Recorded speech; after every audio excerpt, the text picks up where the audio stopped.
Coritiba conhece o seu adversário na primeira fase da Copa do Brasil. É isso que a gente vai falar agora aqui no Podcast Sul. Solta a vinheta!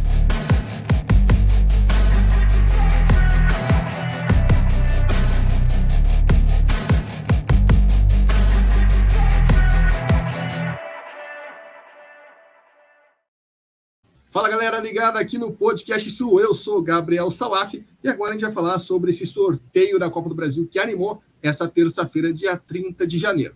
Antes disso, eu peço para você se inscrever aqui no nosso canal, deixar o seu like, vir com a gente nessa caminhada para cobrir o que de melhor acontece com a dupla Atletiba. Sem mais delongas, o Coritiba vai encarar o Águia de Marabá, do Pará, na primeira fase da Copa do Brasil. O Águia é o atual campeão paraense, venceu o Remo na final do ano passado, e também fez uma boa campanha na Copa do Brasil. Eliminou o Botafogo da Paraíba, depois eliminou o Goiás, que era dirigido pelo Guto Ferreira na época, nos pênaltis, e foi eliminado na terceira fase para o Fortaleza. O Curitiba chegou na mesma fase, O Curitiba passou pelo Humaitá na primeira fase, depois venceu o Criciúma nos pênaltis e foi eliminado pelo Sport. O Águia também, no ano passado, disputou a Série D do Campeonato Brasileiro e acabou caindo na segunda fase para a equipe do Atlético Cearense. Em 2024, o Águia ainda não venceu. Foram 3 jogos do Campeonato Paraense, um empate com a Tunaluso, um empate com o Tapajós e derrota por 3-0 para o Paysandu. Ou seja, dá para a gente ter uma projeção, O Curitiba que vem muito bem no Campeonato Paraense e o Águia, até então, vem com essa fase no Campeonato Paraense não tão boa. A gente fala até então porque esse confronto vai acontecer só daqui a um mês, entre os dias 21 e 28 de fevereiro. Ou seja, ainda vai demorar um tempinho,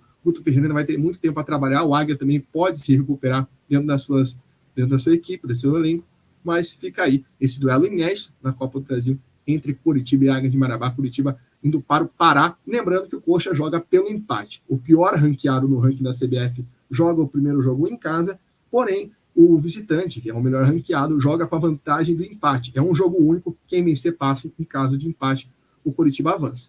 Quem passar desse duelo vai encarar o vencedor do confronto entre tocantinenses, entre Capital de Palmas e o Tocantinópolis. Sim, o mesmo Tocantinópolis que algumas temporadas atrás enfrentou o Atlético. Esse confronto, independente do que aconteça, independente de quem passa, será, na segunda fase, no caso, será no vencedor do duelo do jogo do Coritiba. Ou seja, se o Coxa avança, o Coxa enfrenta um time do Tocantins, ou Capital, ou Tocantinópolis, no Couto Pereira. Aproveitando que a gente falou do Atlético, o Atlético só entra na terceira fase, porque o Atlético foi a melhor equipe do Brasileirão, que não foi para a Libertadores, e com isso ele se juntou, já que o Fortaleza não foi campeão da Sul-Americana. Lembrando, são 12 vagas para times brasileiros,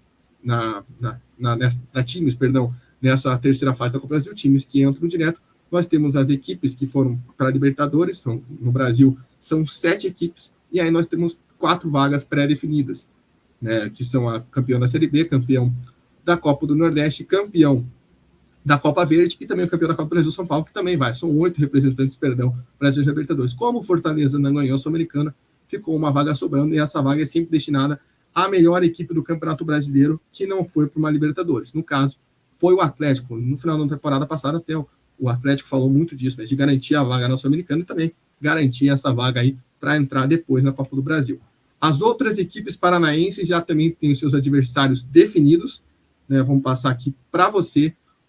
A equipe do Cascavel vai pegar o Petrolina do Pernambuco, um adversário aí tanto quanto complicado fora de casa, O Cascavel joga com essa vantagem, vamos dizer assim, do empate. O jogo vai acontecer no Pernambuco e na chave do Cascavel está o Cruzeiro. O Cascavel pode pegar o Souza ou o Cruzeiro. Esse jogo vai acontecer no vencedor do duelo entre Souza e Cruzeiro. Se o Cascavel passar, pode pegar aí o Cruzeiro no Mineirão.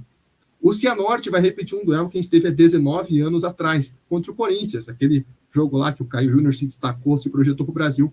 Cianorte e Corinthians, o jogo é comando do Cianorte, e está na chave desse vencedor, no caso, o vencedor de Olaria, do Rio de Janeiro, e São Bernardo, com a vantagem do jogo na segunda fase ser nessa casa, ser na casa do vencedor desse duelo entre cariocas e paulistas. Lembrando que o Cianorte, nesse caso, só joga pela vitória, o Corinthians que joga pelo empate. E o Operário vai repetir o confronto do ano passado contra o Operário de Campo Grande, o duelo dos operários em Campo Grande. Ano passado, a gente lembra, a equipe sul-mato-grossense levou a melhor. O Operário volta a jogar na mesma condição, jogando pelo empate fora de casa. A equipe sul-mato-grossense precisa da vitória aí para avançar na competição. E falando também do Maringá, o Maringá que vai encarar o América Mineiro. O Maringá joga em casa, ou seja, não tem a vantagem do empate nesse caso, o América Mineiro, que é a equipe que joga pelo empate no estádio Willie Davis, provavelmente onde vai ser esse jogo. O Maringá encarando aí um time de Série B. Lembrando que o Maringá no passado fez bem, foi lá e venceu até do Flamengo, né, no jogo da volta, na terceira fase, acabou sendo goleado, mas foi um destaque da Copa do Brasil do ano passado. Na chave do Maringá está Independente do Amapá e Amazonas. E quem passar nessa chave joga, no caso, o mandante do segunda fase, joga em casa o vencedor de Maringá ou América Mineiro. Ou seja, se o Maringá avançar, o Maringá enfrenta uma dessas duas equipes do norte do país dentro de casa. Tá certo, pessoal? Quero saber, você, torcedor do Coritiba, você gostou do adversário? Achou muito difícil? Achou fácil? Gostou da chave com a equipe do Tocantins para avançar até a terceira fase, né, que é onde entram as equipes de Libertadores e o Atlético? Gostou? Deixa aí nos comentários e não esquece de deixar o joinha e se inscrever. Tá certo? Porque em qualquer momento a gente volta aqui no Podcast Sul com mais informações de Atlético e Coritiba.